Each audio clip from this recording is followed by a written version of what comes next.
नमस्कार, मैं सुधाकर त्रिपाठी, जिला संत कबीर नगर और आप देख रावतपुरी न्यूज। ये जिला संत कबीर नगर का खलीलाबाद शहर है और पुरानी तहसील है। अभी थोड़ी दिन पहले इसी जगह पे हम आए थे, लेकिन डेट अलग था, तारीख अलग थी, समय अलग था। लेकिन आज का माहौल क्या है वो हम इनसे जानेंगे, क्योंकि ये चेहरा इसके पहले भी सोशल मीडिया के जरिए बहुत लोगों ने जाना है। और क्यों जाना है? क्योंकि इन्हीं की बेटी पूरे भारतवर्ष में इनसे पूछा जाए कि ये जो खुशियां हैं, ये जो माला पहनाया गया है, ये माला क्यों पहनाया गया है, ये खुशी किस लिए है, या आपका चयन किस विभाग में हुआ है। लोग कहते हैं कि नारी सताई होती है, अबला होती है, ऐसा कुछ नहीं है। नारी शक्ति होती है, नारी शक्तिमान होती है, नारी वीरांगना होती है, नारी देश की बेटी होती है। तो अब इन्हीं से पूछा जाए ये माला पहनाने का उद्देश्य क्या है। चैनल पे बहुत बहुत आपका स्वागत है, बहुत अच्छा लगा ये खुशी देख करके। ये पहले परिचय दीजिए, जो माला पहनाया गया है इसकी खुशी क्या है? सर, मुझे नीति आयोग की भारत सरकार की तरफ से महिला अपराध नियंत्रण प्रमुख बनाया गया है, जिससे कि अपराधों की संख्या जो महिलाओं के प्रति वो कम हो सके। और मैं धन्यवाद करना चाहूँगी नीति आयोग का, जिन्होंने उसमें विश्वास किया और मुझे इस योग्य समझा कि मुझे ये पदभार मिला। ये पद मतलब कैसे आपका चयन हुआ, कैसे आपको मिला? सर, ये तो आपके कार्य पर निर्भर करता है। आप अच्छा काम करेंगे तो जो करेगा वो दिखेगा जरूर।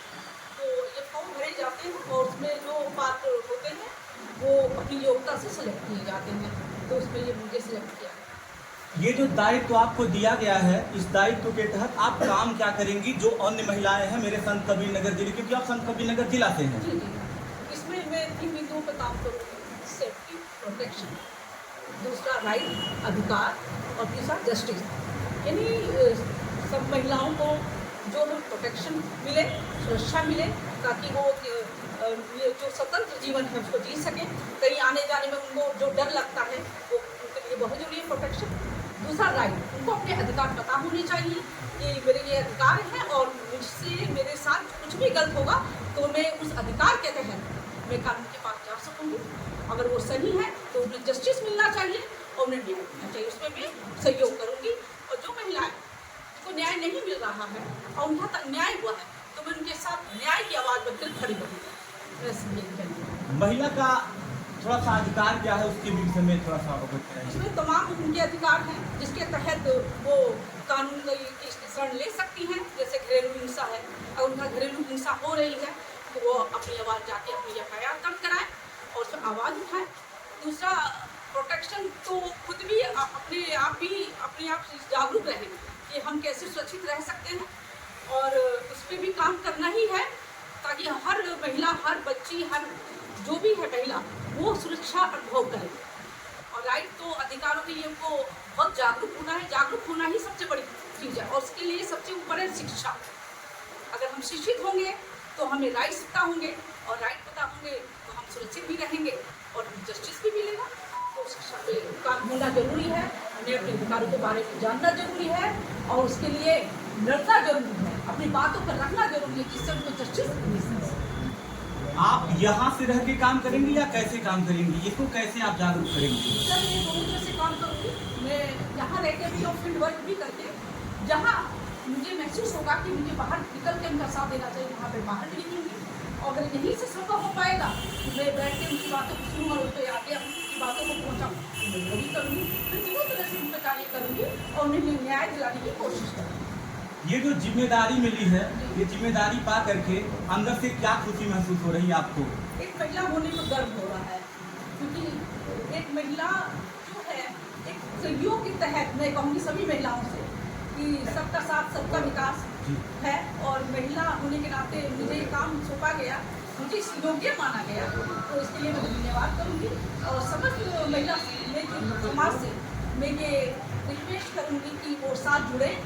और साथ में फिर ये भी कहूँगी जो भी हमारे समाज में पुरुष लोग हैं वो भी हमारा साथ दें, कि कहीं ना कहीं तो एक स्तंभ है वो भी हमारे समाज के, और वो हमारे साथ जुड़ेंगे और हमें समस्त महिलाओं की सुरक्षा के लिए जो भी काम हो सके उसमें करने में हमारा सहयोग मिलेगा। ये MD मीरा गुप्ता जी हैं, इनका विद्यालय चलता है, बच्चों की न्यू तैयार करती हैं, तमाम महिलाएं हैं यहाँ पे। आज इनको आप माला पहनाई है, आपको क्या महसूस हुआ, कैसा लगा? हमारे जैसी अगर हम लोगों का न्याय दिला सके, किसी भी चीज़ में लोगों को सुरक्षा कर सकते हैं। और ऐसे दिनों को मैं ये कहूँगी कि आप लोग हम लोग साथ रहेंगे और सभी महिलाओं का जो भी हिस्सा होगा उसमें हम लोग भी मिलकर के सहयोग करेंगे, उनको न्याय दिलाएंगे। इसका हम लोगों को सहयोग करेंगे। आपसे बात करके अच्छा लगा। और इनका परिचय तो आप लोग जान ही रहे हैं कि ये पूरे भारतवर्ष में झंडा लहरा चुकी है जिला संत कबीर नगर का। और जिला संत कबीर नगर की ये बिटिया है जानवी गुप्ता जी, सेना में एडवोकेट जनरल के पद पर चयनित हुई थी कि पूरा संत कबीर नगर खुशी महसूस किया था। बहुत बहुत आपका स्वागत है। नारी सशक्तिकरण को लेकर के आपकी राय क्या होगी? First of all women empowerment means कि मेरी मदर ने जो मुझे आज तक बचपन से लेके आज तक जो सीख दी है कि बेटा, एक तो मैं सिंगल एज हूँ, मेरा ना कोई भाई है और ना ही कोई बहन।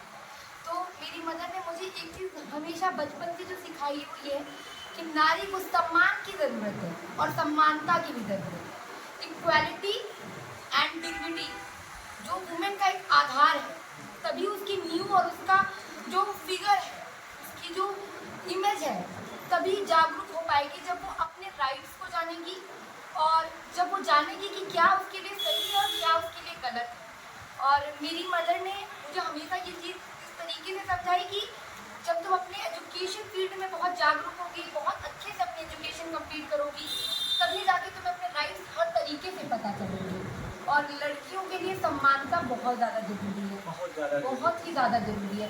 वुमेन एम्पावरमेंट की जो सोच है, जो मेरी मदर ने मुझे हमेशा बचपन से अवगत कराया है, वो यही है कि तुम हर तरीके से समान, लड़का लड़की पक्षपात ये कुछ भी नहीं, तुम आधार, तुम किसी को जीवन दे भी सकती हो और चंडी बन के किसी की जीवन ले भी सकती हो। अगर वो तुम्हारे साथ कुछ गलत करेगा तो तुम उसकी आवाज़ बनो, कहो मत कि देखो दुनिया में कई तरीके के लोग हैं, बट उनसे तुम्हें किस तरीके से निपटना है वो तुम्हारे ऊपर डिपेंड करता है। उसके लिए सबसे पहले किसी भी लड़की का एम्पावर होना, मतलब सशक्त होना ज़रूरी है और उसकी नीड एजुकेशन से स्टार्ट होती है। तो क्योंकि मेरी मदर और उसका एक एजुकेशनल बैकग्राउंड रहा है और मेरे फादर भी यही सोच रखते थे कि equality and dignity is the top most thing that any girl want in his life to be a successful women. तो बस इसी पे कहना चाहूँगी कि women empowerment start with education, ताकि लड़कियाँ अपना राइट्स, अपना प्रोटेक्शन और अपनी सोच को आगे बढ़ाएं। ये ना हो कि कोई उन्हें बहला के फुसला के उनका किसी भी तरीके का शोषण हो सके। इसके लिए उनको जागरूक होना बहुत जरूरी है। चलिए, बात करके आपसे बहुत अच्छा लगा। और लास्ट में अंतिम सवाल, आप एक शिक्षक भी हैं, एक शिक्षिका भी हैं और एक विद्यालय की संस्थापक हैं। आजकल के कुछ युवाओं में कुछ नशा का जो परिपाटी चलती है, हर कोई आदमी, हर एक लड़का थोड़ा सा सियाना होता है तो नशे की तरफ ध्यान देने, उस पर क्या राय होगा आपका? मैं ये कहना चाहूँगी तो नशा तो वो बीमारी खोखला कर देगा जी, वो व्यक्ति को नहीं, पूरे समाज को, पूरे देश को इस नशा मुक्ति में ध्यान चलना चाहिए और ये नशा बंद होना चाहिए। ताकि कभी बच्चे आगे बढ़ेंगे तो छोटे छोटे बच्चे इसकी चपेट में आ रहे हैं, तो कहाँ से ये हो रहा है, जैसा गलत कहाँ से हो, ये तो एक सोच जानिए ये हो कहाँ से रहा है, उसको बंद कराया जाए। और बच्चों के माता पिता हैं वो एक उनके दोस्त बनकर उनसे उनके साथ रहें, उनसे बात करें ताकि उनकी कमियों को वो जान सकें। और जैसा कि मेरी बेटी ने कहा है कि समानता, कि तुम एक बच्चे को लगता है कि मैं लड़का हूँ, मैं कुछ भी कर सकता हूँ, आज़ाद हूँ, तो नशे जा रहे हैं। एक लड़की है उसको घर में दबाया जाए या उसको इसलिए ना कि तुम एक लड़की तुम घर में रहो, उस पर इतना दबाव ना बनाया जाए, लड़की पे ज़्यादा दबाव ना बना के लड़की पे ज़्यादा दबाव बनाया जाए, ये गलत। दोनों इक्वलिटी है, दोनों समान है, दोनों को पढ़ने का, जीने का और सीखने का बराबर मौका मिलना चाहिए। और जो नशे की जो चीज़ें हैं इनको समाज से बिल्कुल दूर करना चाहिए और इसके लिए तो सरकार को जागरूक होना पड़ेगा। और आपसे बात करके बहुत अच्छा लगा, क्योंकि आपने एक ऐसी बेटी को उस मुकाम पे पहुंचाया है जो हजारों लाखों बेटियों का ये मार्गदर्शन करेंगी और मार्गदर्शक बनेंगी। आप लोगों से बात करके अच्छा लगा। कहते हैं भारत की नारी कहाँ अबला होती है और भारत की नारी कहाँ सताई होती है।